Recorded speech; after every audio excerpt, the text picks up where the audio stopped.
I'm Bob Sansevere with TwinCities.com web sports producer Kevin Cusick. The draft. Is a draft this almost week? upon us. Yeah, there's a draft. I think there's a badminton draft, the big badminton draft. You didn't hear about that? No. So we'll have to, the shuttlecock, whoever, I don't know who plays the best with that, but we'll be doing that. We're going to do a mock draft of the badminton. And while we're at it, let's do the Vikings first, though. Let's get Vikings out of the way. You can tune in later for the badminton. Now, let's also do, we're going to do it this way. We're going to do just through the 8 picks, so we see who the Vikings get. You pick first for Houston, and you already warned me you've got of the 8 teams picking, I think you have 9 trades. I don't Something know like possible. that. Bob did his based on no trades whatsoever. I went the opposite direction. I think there's going to be trades galore with the relatively meager pickings at the top of the draft. All right. So who are you taking number 1, and who will have the pick? Number 1, I have Jadeveon Clowney. Although his father today was in the media, he says that the actual pronunciation is Jadeveon. It's Jadeveon. But who knows? Jadeveon. I have Mr. Clowney, though, going in a trade to the Atlanta Falcons. The Falcons, a couple of years ago, traded all their picks basically to get Julio Jones. That worked out pretty well for them.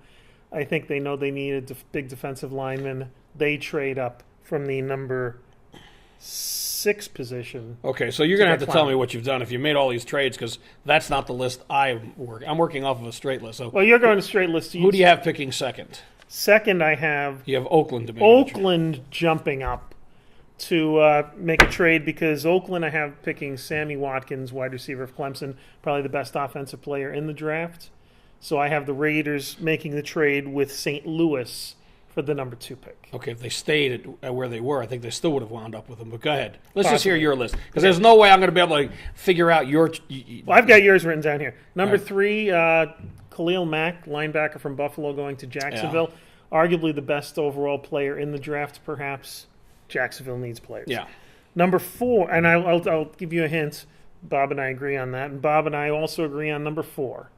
Johnny Manziel, despite Cleveland's hemming and hawing, the owner, Jimmy Haslam, loves him supposedly, and he also likes the idea of getting a big headline player to get the headlines off of his problems with his trucking. And he has some problems aplenty. Yes.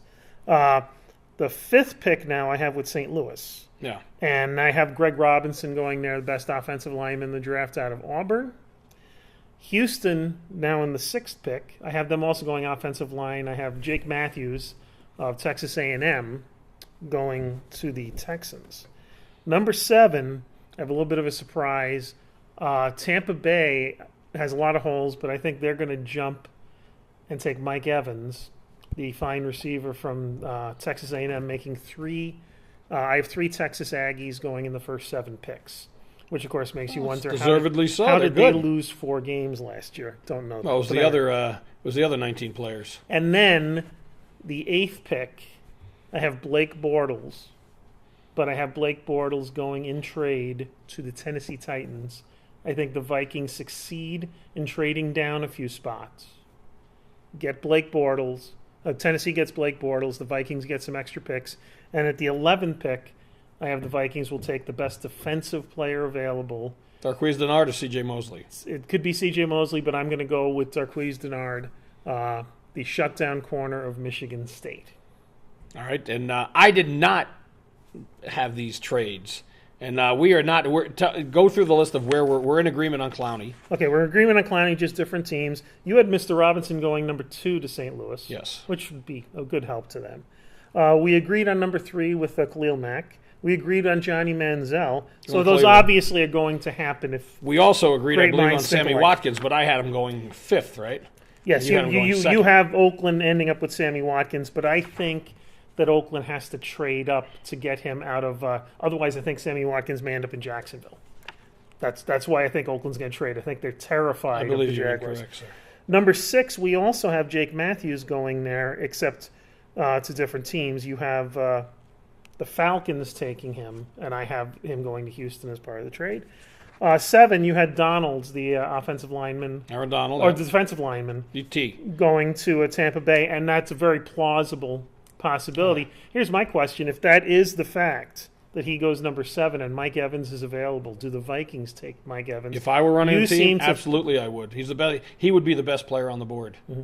But you think at number 8, push comes to shove, they're going to take I think the they'll Bortles wind up fellow. taking Bortles. I think they'll take the quarterback because this is what they do. They screw up. They whiff on quarterback selections in the first round. I think they may trade down thinking. I do think Bortles is a better pick, though, than what Ponder was.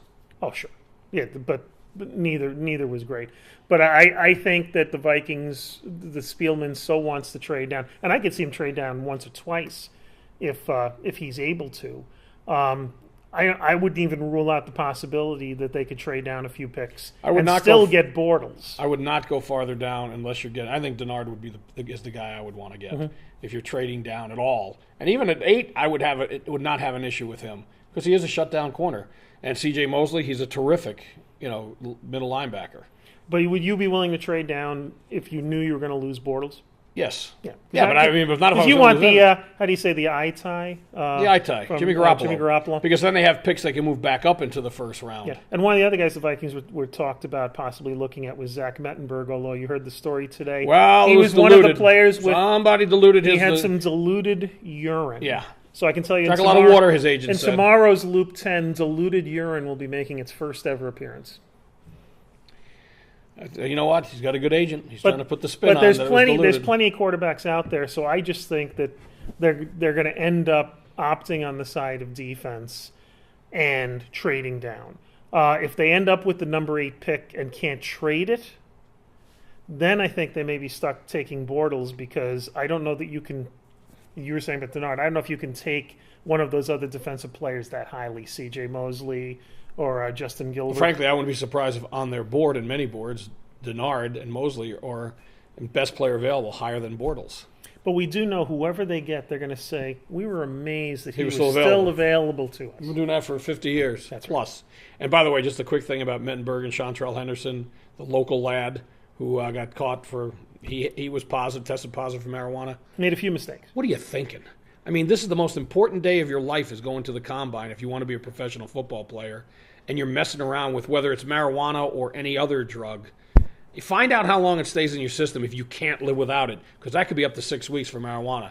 The other ones pass through a lot quicker. Here's the thing, though. As much as he has been pretty much a total screw-up since leaving high school, just kind of wasted his career at Miami. He only ended up starting like 25, 26 games.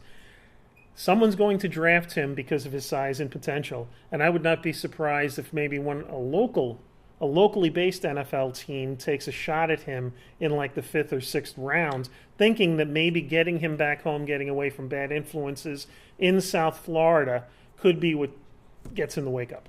Well, that was the worst possible thing you could do, is let him get to South Florida if he was a kid that wasn't exactly on the straight and narrow. Anyway, we'll see how I'm sure you have everything right, including the trades. That's right. Well, you know what? We're out of time. We can't do the badminton draft now. We'll do it another time. Yeah. Kevin Cusick, Bob Sansevere, CJ Sinner. We put them now. Would you want mock draft? CJ, would you want to see them draft a player with your first name or first initials? CJ Mosley.